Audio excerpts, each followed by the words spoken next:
What is going on, Raptors Nation? Luca here, back with another video. Hope you're all doing well. In this one, I wanted to talk about a very interesting topic of conversation that has come up. And I mean, this is something that has been talked about since the beginning of the season, going into the beginning of the season, and something that I've had my eyes on. And that's if Pascal Siakam and Scottie Barnes can truly coexist. I'm going to talk about that in today's video. Before we get started, do me a solid, guys. Please hit a like on the video and subscribe to the channel for more Raptors content just like this. Please help us hit 1,000 subs over here on the Raptors Nation YouTube channel. For all of the articles, you can check out raptorsnation.com. We got content coming out every single day. And finally, go give us a follow over on X. That is at Raptors Nation TV. So Aaron Rose of Sports Illustrated put out a very interesting post on X, which garnered a lot of attention.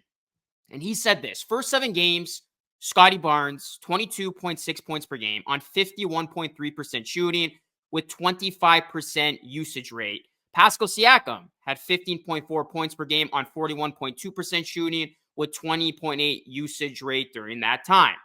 The last 10 games, Scottie Barnes, 16.5 points per game on 42.7% shooting with 21.9% usage rate. Pascal Siakam, 23.2 points per game on 53.8% shooting with 28% usage rate. So as you can see, Scottie Barnes had a higher usage rate in the first 7 games of the season, which is why Scottie Barnes got off to a ridiculously hot start. He put up some big numbers. But at the same time, Pascal Siakam had a slow start to a season. Then in the last 10 games, Scottie Barnes' usage rate went down, and as a result, his numbers took a hit. Meanwhile, Siakam's usage rate went up, and Siakam has played much better basketball. So this is very, very interesting and something that is going to be worth monitoring and observing as we continue on in the season. Because you look at the facts here, I mean, not only are these numbers staggering, but through 18 games this season, Pascal Siakam and Scottie Barnes have only had 4 games in which both of those players have scored 20 or more points. It was going to be interesting to see how these two were going to coexist, because when you look at Scottie Barnes and Pascal Siakam, their skill sets and what they do are similar. And when these guys are on the court with each other, they've had moments where they've looked good together, but you can tell that it's not necessarily the ideal fit with one another. And this is something that I personally had concerns about coming into the season.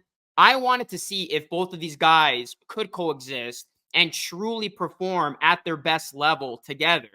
And I mean, based on what we've seen, it's like if Pascal Siakam has a standout game, Scottie Barnes takes the backseat.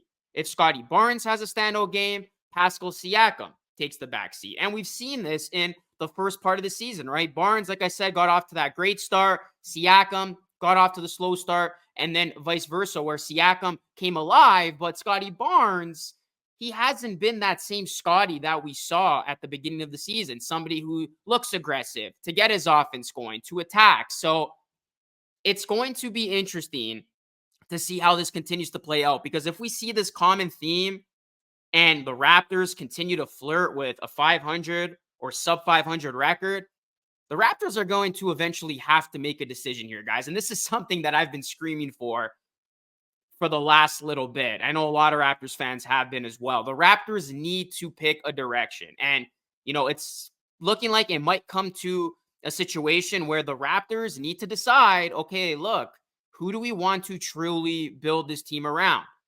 Is it going to be Siakam? Is it going to be Barnes? I mean, all arrows are pointing to Scottie Barnes and officially rebuilding around him and try to trade Siakam, who is on an expiring contract, for some assets, as Siakam has garnered a lot of interest. Again, you know, we're still 17 games into the season. You want to see how this looks over a 25-game, 30-game sample size, but that's kind of been the overall vibe. I mean, the eye test has suggested that. These numbers have suggested that it's one or the other. And, you know, unless they can somehow figure out a way to get Scottie and Pascal equally involved on offense, where one guy isn't being utilized less than the other, then I don't know if this can necessarily work for the best in the long term, and I've said for a while, guys, I think the right move on the chessboard is giving Scottie Barnes the keys and just embracing a rebuild around him and trying to get as much assets as you can in a trade for Pascal Siakam. Having a type of player like Siakam and Barnes, you need a good combo guard to complement their style of play. Because it doesn't help already that Siakam has been abysmal from 3-point range and Scottie Barnes' shooting numbers have come down a bit. In order for this to work, you need to have one of these types of players with an elite combo guard. So, if you have Barnes and have this idea that you want to stick with him and build around him, then, you got to try to go out there and get a combo guard, whether that's via a Siakam trade. But I think that's a better complementary fit to Scottie Barnes' game than having a guy who, like I said, does a lot of the same things that Scottie Barnes does well. So we will see how this all plays out. But this post by Aaron Rose caught my attention and I wanted to do a video on it. Guys, what do you think? Do you think these two can coexist, or do you think the writing's on the wall and sooner or later the Raptors have to make a definitive decision about where they want to go with this team and, in essence, pick a direction? Let me know your thoughts down below. Hit a like on the video, guys. Subscribe to the channel if you aren't new. That is it for me. This is Lucas signing off. Until next time, stay safe.